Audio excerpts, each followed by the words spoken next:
ब्रह्मास्त्र। आज मैं कुछ समय पहले रिलीज हुई मूवी ब्रह्मास्त्र के बारे में बात नहीं कर रहा हूँ, बल्कि मैं उस अमोघ अस्त्र के बारे में बात कर रहा हूँ जिसे परमपिता ब्रह्मा ने धर्म और सत्य की रक्षा के लिए बनाया था, ताकि उससे अधर्म का नाश हो सके। इस अस्त्र के ऊपर चर्चा करने का कारण ये है कि आज के आधुनिक लोग जो हैं, उन्हें लगता है कि आज का जो उनका विज्ञान है वो बहुत आगे है। वो पश्चिमी सभ्यता से यानी वेस्टर्न कल्चर से कुछ इस तरीके से प्रभावित है कि उन्हें समझ ही नहीं आता कि आज से 5000 साल पहले हमारे ऋषि मुनि कितने बड़े वैज्ञानिक थे, या उन्होंने क्या कर दिया, या फिर भगवान है भी कि नहीं, उन्हें इस बात का भी प्रूफ चाहिए। आप में से अगर किसी ने महाभारत के बारे में सुना होगा तो आपको पता होगा, महाभारत में एक समय ऐसा आया जब युद्ध समाप्त हो चुका था 18 दिन, तब अश्वत्थामा और अर्जुन दोनों ने एक साथ ब्रह्मशीर अस्त्र का प्रयोग किया था। ब्रह्मशीर अस्त्र, जो कि ब्रह्मास्त्र से भी 4 गुना ज्यादा शक्तिशाली है, इस ऐसे अस्त्र का प्रयोग हुआ था युद्ध की समाप्ति पे। दोनों ही तरफ से जब ब्रह्मशीर अस्त्र चले थे, तो महाभारत में लिखा गया है वेद व्यास द्वारा कि आकाश में अग्नि की लपटें आ गई। ऐसा लग रहा था जैसे सूरज ही खुद आग बरसा रहा हो। सूरज भी, हजारों सूरज मिलकर भी उतनी ज्यादा ऊष्मा नहीं पैदा कर सकते जैसा उस समय वहां पे वातावरण हो चुका था।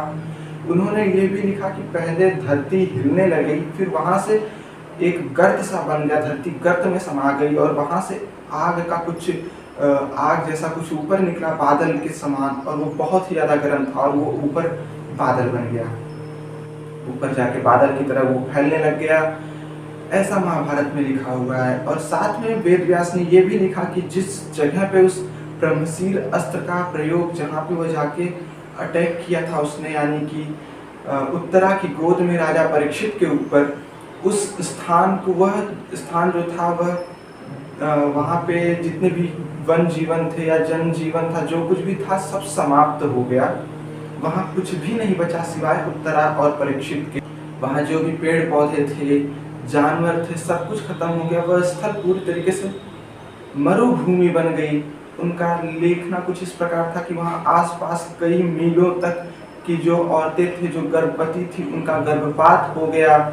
उन्होंने ये भी लिखा कि वहाँ पे अगले 12 सालों तक ना कुछ पेड़ पौधा उग सकता था, ना कोई जीवन वहाँ हो सकता था। अब अगर बात करें हिरोशिमा और नागासाकी के ऊपर जो एटम बम का हमला हुआ था, क्या वो कुछ ऐसा ही था? अगर आपने उसके डिटेल्स पढ़े होंगे तो आपको पता होगा कि हाँ, वैसे ही धरती हिलती है, फिर आग निकलता है, ऊपर जाता है, बादल बन जाता है। आप सबने ये चीज़ देखा है। आपको पता है कि नागासाकी हिरोशिमा में जब ब्लास्ट हुआ था तो उसके आसपास कई मीलों तक की औरतें जो हैं, वह उनका गर्भपात हो गया था, और साथ में वहाँ पे कई सालों तक कोई जन जीवन या कोई पेड़ पौधे कुछ भी नहीं उगे थे। ये चीज़ हमारे महाभारत में लिख दी गई है। कुछ समय पहले, आज से 50-60 साल पहले, 2 रिसर्चर, दोनों ही महान रिसर्चर, डेविड डेवनपोर्ट और एरॉड विंसेंटी, जब कुरुक्षेत्र के मैदान के आसपास खुदाई करने लगे और जब पता लगाने लगे जहाँ पे महाभारत का युद्ध हुआ था, तब उन्हें वहाँ 44 स्केलेटन मिले, जो कि हड़प्पा और मोहनजोदड़ो के समय के हैं। जिससे आज हम मोहनजोदड़ो और हड़प्पा का समय जानते हैं, हमें हमारे विज्ञान के हिसाब से जो समय है उसके हिसाब से वही समय कृष्ण का समय था, वही द्वापर युग था, आज से 5000 साल पहले। तो उन्होंने जब वहाँ पे खुदाई की तो उन्हें वहाँ पे 44 कंकाल यानी स्केलेटन मिले थे। उन स्केलेटन की दशा कुछ ऐसी थी कि वह बहुत ही ज़्यादा गर्मी की वजह से ख़त्म हो गए थे। उस पर जब उन्होंने शोध किया तो पता चला ये करीब 1800 डिग्री सेल्सियस से ज़्यादा के तापमान इनके ऊपर पड़ा, जिससे ये खत्म हुए। और उन कंकालों में से रेडियो एक्टिविटी यानी गामा रेडिएशंस उन्हें प्राप्त हुए। साथ में वहाँ पे कुछ कीचड़ थे, कीचड़ जैसा, अगर कीचड़ उसमें पानी होता है, वहाँ तेजी से आग की लपट जाए तो सारा पानी सूख जाएगा और वह एक पत्थर, कठोर पत्थर जैसा हो जाएगा। वैसे ही उन्हें कुछ कीचड़ जो कि पत्थर में बदले हुए मिले, उसमें भी उन्हें गामा रेडिएशंस मिले। साथ ही में उन्हें ग्लास यानी कांच के टुकड़े भी मिले, जो कि परिवर्तित हो चुके थे पूरी तरीके से गामा रेडिएशन में और हरे कलर का हो चुके थे। वहाँ से भी उन्हें रेडियो एक्टिविटी मिली। और यही सेम चीज़ हुआ था जहाँ नागासाकी हिरोशिमा में एटम बम का ब्लास्ट हुआ था। वहाँ की चीज़ें ऐसे ही रेडियो एक्टिव हो गई थी, और जो कीचड़ या जो कुछ भी ग्लास वास था वो सब रेडियो एक्टिव हो चुका था। अगले 50 सालों तक वहाँ पे जितने भी संभवतः जो भी अभी बर्थ होते हैं अभी भी उनमें कैंसर और अन्य समस्याएं पाई जाती हैं, वैसा ही कुरुक्षेत्र के उस जगह पर भी हो गया था।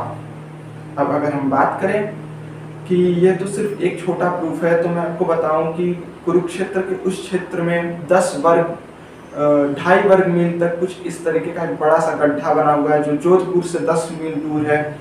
ऐसे जगह पे 2.5 स्क्वायर मील का एक गोला बना हुआ है जिसमें रेडियो एक्टिव राख पड़े हुए हैं। Ashes of radio activity were found there as denoted by David Davenport. तो अब मैं आपको बताता हूँ एक और चीज जिससे आपको प्रूफ हो जाए कि हाँ, जो ब्रह्मास्त्र था वो कुछ ऐसा वेपन था जिसे हम एटम बम का नाम दे सकते हैं। Doctor J.R. ओपेनहाइमर, जिनका नाम आपने अगर सुना होगा तो सुना होगा, वरना मैं बता दूं, ये वही साइंटिस्ट थे जिन्होंने एटम बम का इजाद किया आज के आधुनिक युग में, जिसका प्रयोग नागासाकी हिरोशिमा में हुआ था। जब एक इंटरव्यू में उनसे पूछा गया कि क्या ये पहला एटम बम प्रयोग है इतिहास में, तो उन्होंने कहा कि मॉडर्न युग में यानी आधुनिक युग में तो हाँ ये पहली बार है, पर इतिहास में पहली बार नहीं है।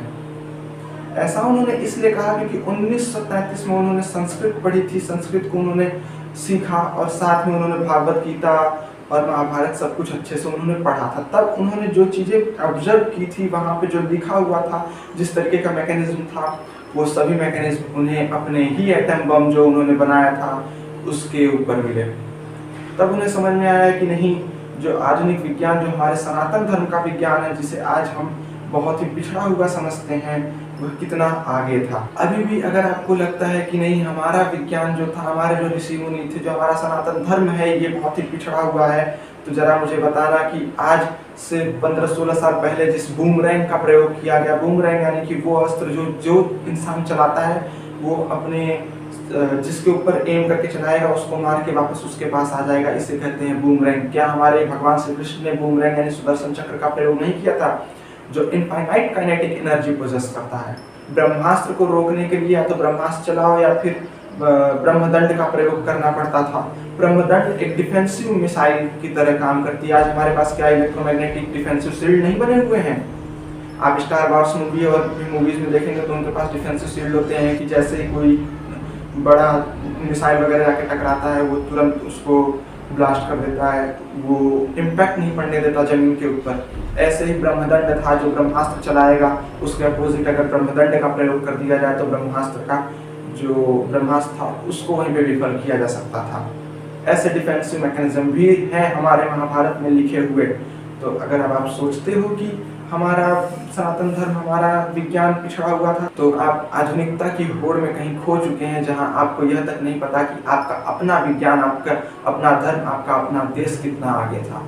एक और चीज मैं आप लोगों को बताऊं कि जिससे आप मोहनजोदड़ो और हड़प्पा की सिविलाइजेशन समझते हो। महाभारत के समय जब वेद व्यास ने जो महाभारत लिखी, उस समय जो तारों का नक्षत्र उन्होंने लिखा था, उन 18 दिनों का जो नक्षत्र तारे बना के रखे थे कि आज हमारे आसमान में इस तरीके से तारे दिख रहे हैं, उनको लेकर के जब हमारे नासा के वैज्ञानिक हैं, उन्होंने क्या किया, उनके पास एक ऐसा यंत्र है जो आज से 25,000 साल पहले तक का जो तारों का नक्षत्र है वो बता सकता है कि आज से इस दिन पहले, इतने दिन पहले अगर आप उसमें डालोगे 1001 दिन पहले तारों का नक्षत्र कैसा था, तो वो उसको बता देंगे। वो आपके एक डिस्प्ले बन के आ जाएगा कि इस प्रकार का तारे, इस तरीके का तारे उस दिन आसमान में दिख रहे थे। तो जो उन्होंने महाभारत से कैप्चर किया, उसे जब उन्होंने अपने डेटाबेस में मैच कराया तो वो 3139 ईयर्स अगो यानी 3139 साल पहले का समय दिखाई दिया। यानी ये वही समय था जब हड़प्पा और मोहनजोदड़ो की समय सीमा थी जो वेद व्यास ने अपने महाभारत में लिखी है। बाकी कार्बन डेटिंग से तो पता चल ही चुका है, उन स्केलेटन्स का वो जो ग्लास मिला और ये महाभारत का कि ये सब 5000 साल पुराने, 4500 से 6000 साल के बीच के ही सब कुछ हैं। अगर आप लोगों को मेरी ये वीडियो अच्छी लगी हो तो प्लीज़ लाइक करिए, शेयर करिए और चैनल को सब्सक्राइब करिए। धन्यवाद।